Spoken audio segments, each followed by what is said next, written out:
everybody, and welcome back to the layout. I've made a little bit of progress with the scenery, so I thought I would share that with you now.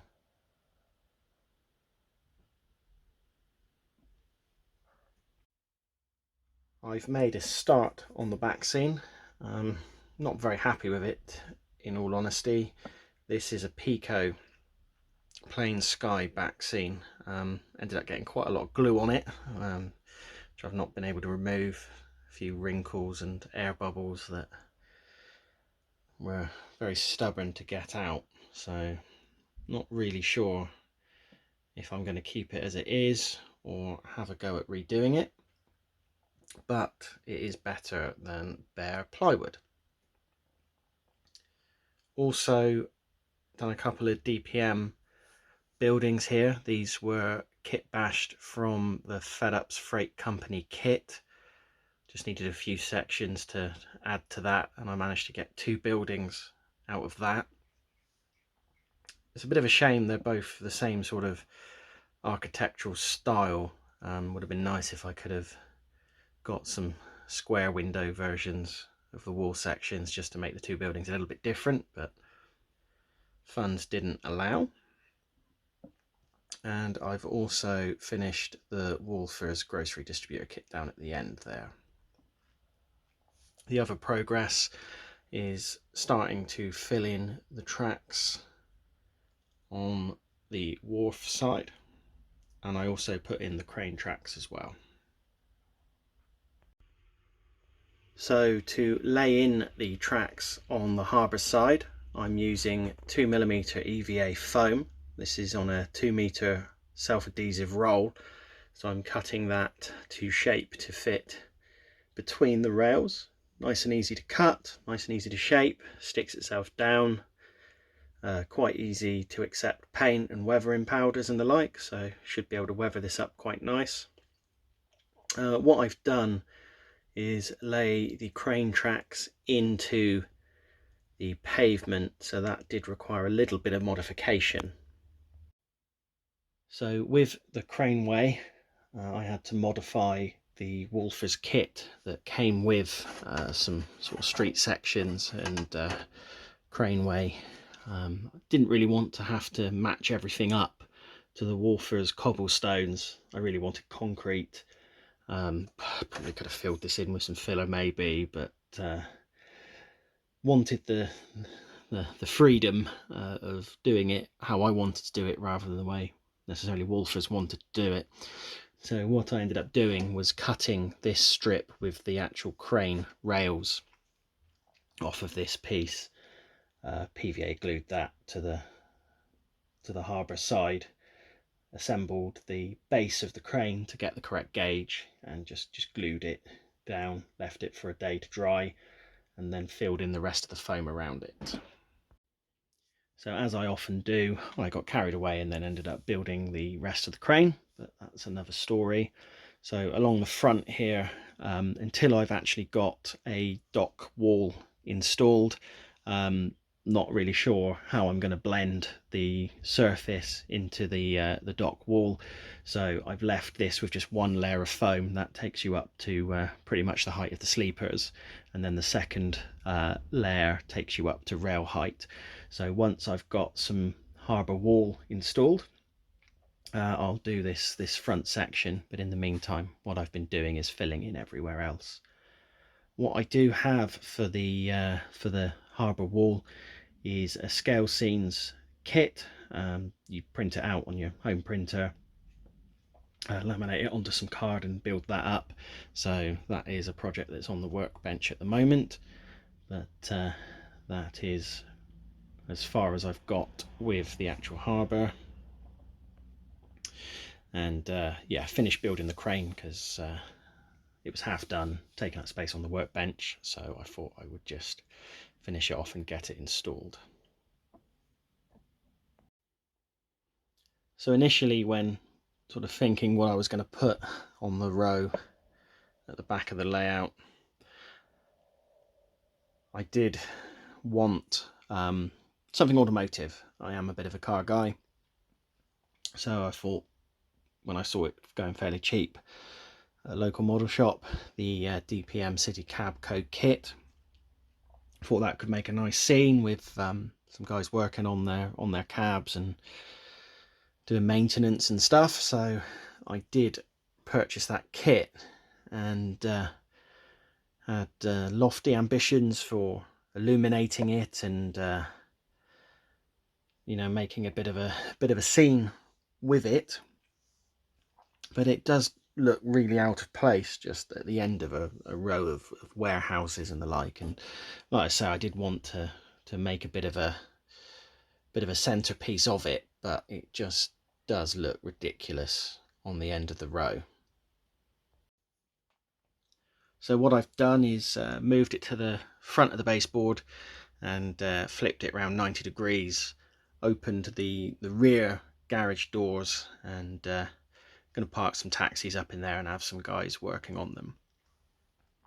Also with the office, I'm probably going to separate that out into individual rooms, and eventually when I get round to it, with the NCE Light-It decoders, one of the functions on there is a random on and off. So what I might do is sort of illuminate the whole building but not the upstairs, and then have the upstairs lights coming on and off randomly, just to sort of indicate there's a bit of life in the building. So the other building that I've sort of been struggling with is the grocery distributor kit from Wolfers. I always really wanted this kit because it's such American sort of structure. We don't really sort of have anything like this in the UK, and it was always something I wanted on a layout. Sort of along with the, I think it's the Silver Springs bus depot kit. You know, that's so Art Deco America that I'd like one of those on the layout one day. So, you know, in the future, if I do anything else urban, I'll probably end up with one of those. But the placement of this building as well, I've sort of moved it around, and where I was originally going to put it was where it is now, but I did consider another position for it.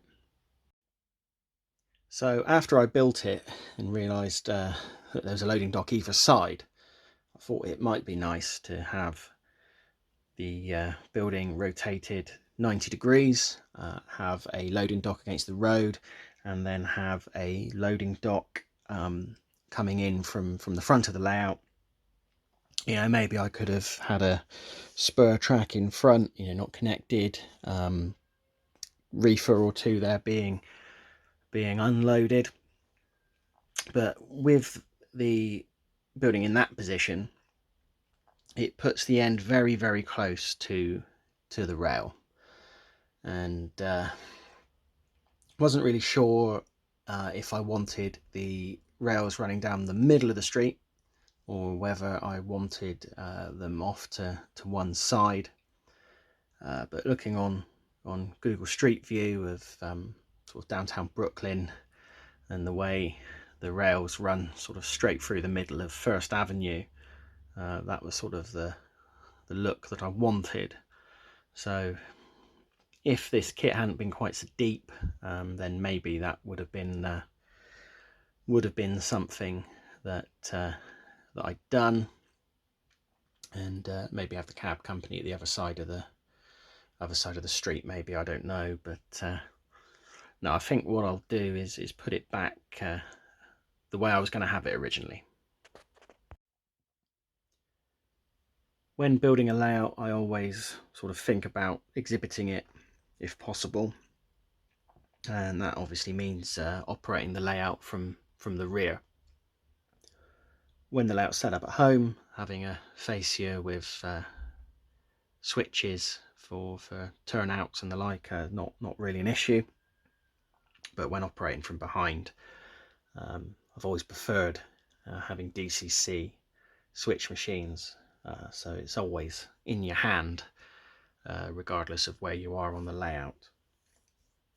The last two layouts used TT300 point motors from Traintronics. They were a digital slow motion point motor. Got on okay with those, no problems. But I believe the owner of that business has sadly passed away, and I've not been able to find any in stock anywhere. So looking for alternatives, the Snail by Circuitron, very expensive and very large. Didn't want such a large switch machine under the layout when I'm moving it in and out the car and around the garage and stuff. I think it was just likely to get damaged. The other option here in the UK is DCC Concepts with their Cobalt motors. They do a digital version of those, and they're out of stock everywhere. So chose the wrong time to build a layout. The other slow motion option would be something like the MP1 or the MP5 motors that Charlie Bishop on Chadwick Model Railway did a video about a couple of months ago. I really like the look of those. Nice low profile motor, but to digitally control those, because they are analog out of the box, I've got two switches on the 2 points on the layout, one on each board. So a accessory decoder with multiple outputs wouldn't really sort of work for me. The only decoder that I could find that was reasonably priced with a single output, so I could have one decoder on each point motor, is also by DCC Concepts, and that is also out of stock. So not doing very well. So what I have come across from Rails of Sheffield are these solenoid point motors with a CDU type decoder. These are quite reasonably priced at the moment from Rails, only about £16.50 each. I think what I'm going to do is fit these. The layout's due to be a train show in November, so got a couple of months before it needs to sort of be finished, but I've got absolutely no idea how long the DCC Concepts Cobalt motors or their decoders are going to be out of stock. So I substituted it for these solenoid motors. You know, these have been the tradition for UK model railways for absolutely decades. They work very well, but they're quite noisy, so we'll see how this all works out. But I'm going to have a go at fitting these now. Over 2.5 hours later, I finally have the motors installed under the baseboard, and they are wired and programmed. Not massively impressed with these. The operating pin straight out of the packet is nowhere near long enough. I'm using 5mm ply for my baseboard, and there is no track bed, meaning that the pin was still too short. So straight out of the packet, the pins are just too short, unless you are cutting a hole in your baseboard and mounting these with the little bend over tabs directly to the bottom of your points, which Pico Code 100 and Code 75 points have slots cut in them ready to accept these solenoid point motors. They've been like that for decades. If you want to mount them to the baseboard like I did, you have to use the extension pin. This just isn't good enough. It's just not good enough. The extension pin itself has a separate collet, a joiner, and it's a loose fit. So when I cut these pins down, as you can see them sticking out through the tie bars, when I cut those off, there's going to be nothing really holding them in. That might be fine if the layout was going to sit here forever and ever and ever, but considering I would like to exhibit this layout at train shows, I don't know if the pin's still going to be there when I get to the show. I'm going to have to put the layout on its side to fit it in the car. I can't fit the baseboards lying down side by side in the car, so at least one of them's going to need to go on its side. And I think the pin's going to fall out, and then I'm not going to have electrically controlled points. So I haven't cut them off yet because I've put a dot of glue on the tie bar to try and hold them in. but basically when I go to move the layout, I'm going to have to remember to put a piece of tape over the top of the points to just make sure that the pin doesn't fall out. The good things about them: the wiring is really simple, as with any DCC point motor. The electronics absolutely fine. It's just the physical attributes of the point motor that really let it down.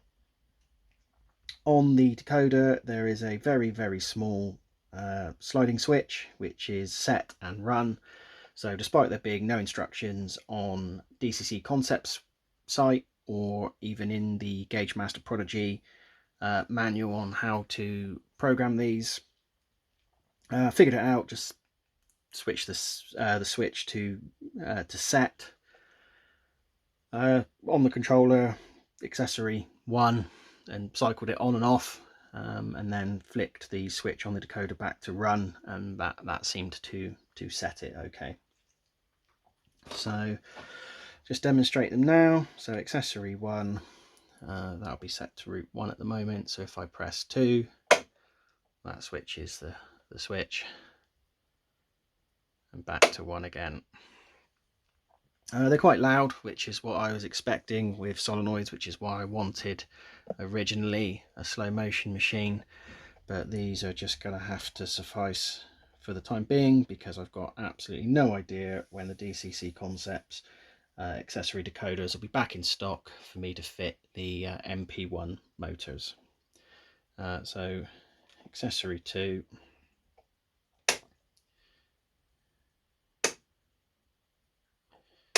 so that's working fine. But like I say, if they'd just made the rod just ever so slightly longer, I wouldn't have had any issues with fitting at all. What I've actually had to do to fit them is fit a spacer piece of plywood between my baseboard top and the point motor. The extension pin, when fitted, meant that I couldn't then fit the pin up through the hole. The motor was then standing off of the baseboard. So 2.5 hours later, after cutting additional ply, drilling additional holes to make up a spacer, and then trying to adjust everything from underneath the baseboard, can't say I'm massively impressed. I've got the result I wanted, but I need to sit here and now and wait for the glue to dry before I can cut the pins off. I don't think I'm going to be using these point motors again. So a quick view under the baseboard. That is the point motor installed on an additional piece of ply because of the stupid pin wired into the accessory decoder, which I must admit is a decent little piece of kit.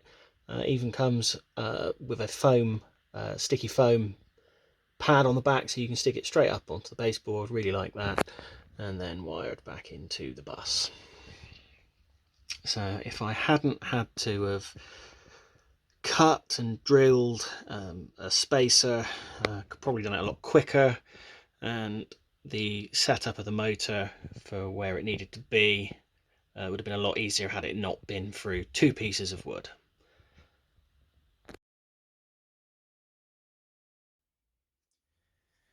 Right, the pins have been cut down, so I'm going to finish this video actually with a running session for the first time in a long time that I've actually finished a video with a running session. So let's see what we've got. We shall pick some cards at random.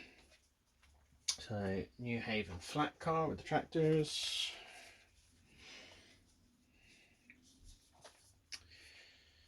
New Haven box car.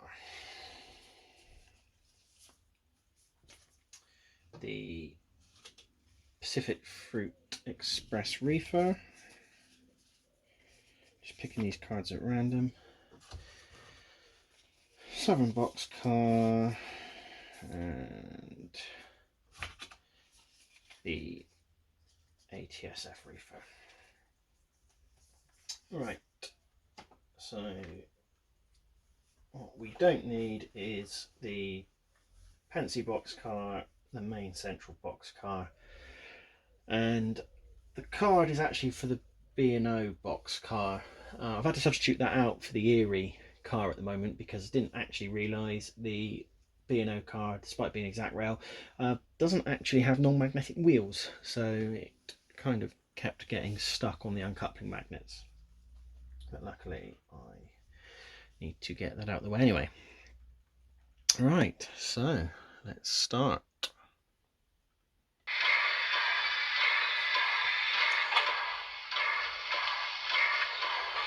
First of all, what I'm going to do is clear the cars out of the way that I don't need. So you don't need the main central box car, the Pensy box car, or the Erie box car.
So that's the Erie box car out of the way.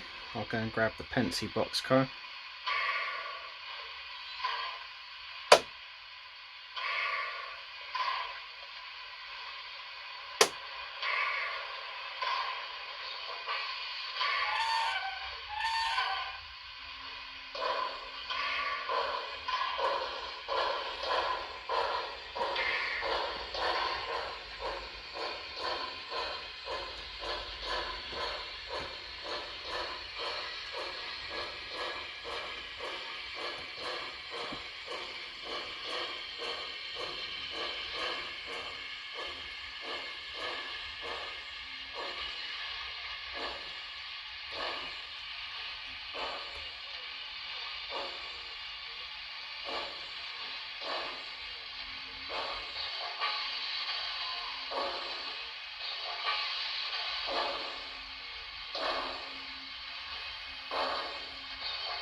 So the last car I need to get out of the way is the main central car there.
Right, that's the cars out of the way that we don't need. Now it's time to start looking at putting in order the cars that we do. So I need to have a think about that, because we need to get everything now back in order. So first of all, I need to swap over the New Haven box car and the New Haven flat car.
So now I'm going to pick up these cars one by one and put them in the second siding.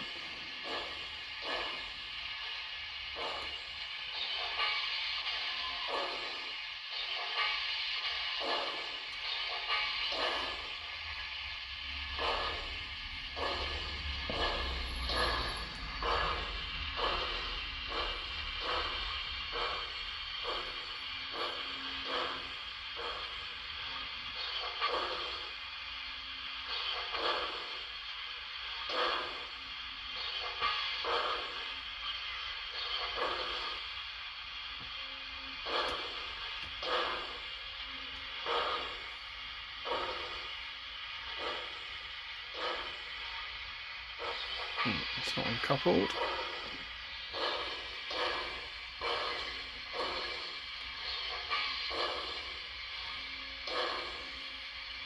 Struggling to get the reefer off the back of the train.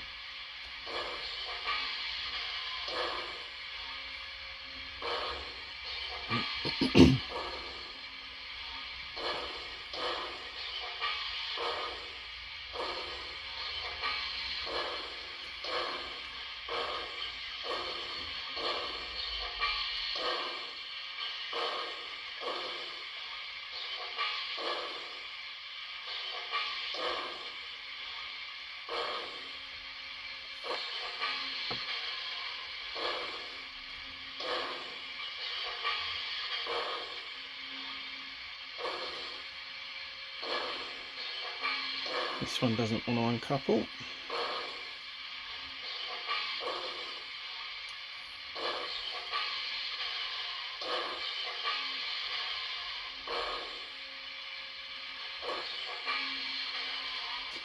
Looks like we might need to uncouple this one manually, which is a shame.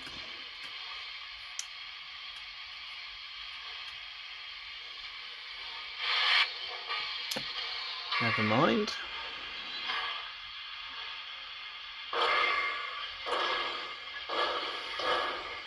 Have to make a note of what cars don't uncouple very well and possibly swap their couplers.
Right, that has us nicely set up to rearrange the train in the correct order.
Just got to remember that all 3 cars are actually uncoupled.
I'll just clear the track going into the terminal, put that in the second siding, and we're done.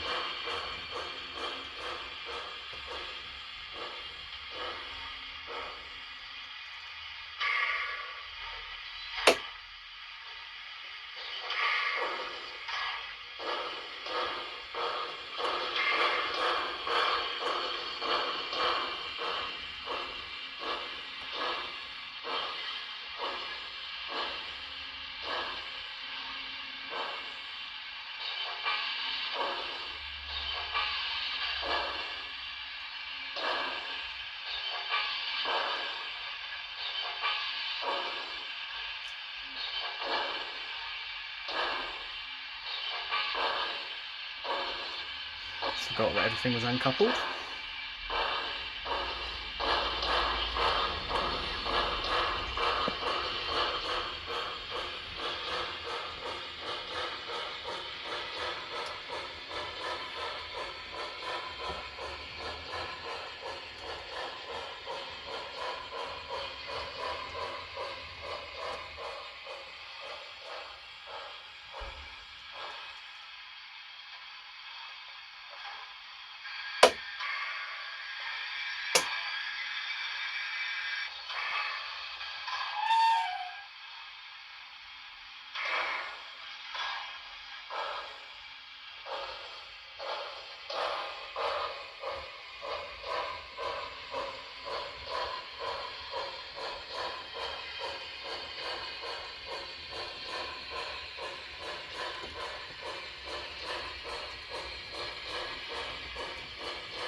So that is everything set up in the right order. New Haven flat car, New Haven box car, the Pacific Fruit Express reefer, the Southern box car, and the Santa Fe reefer.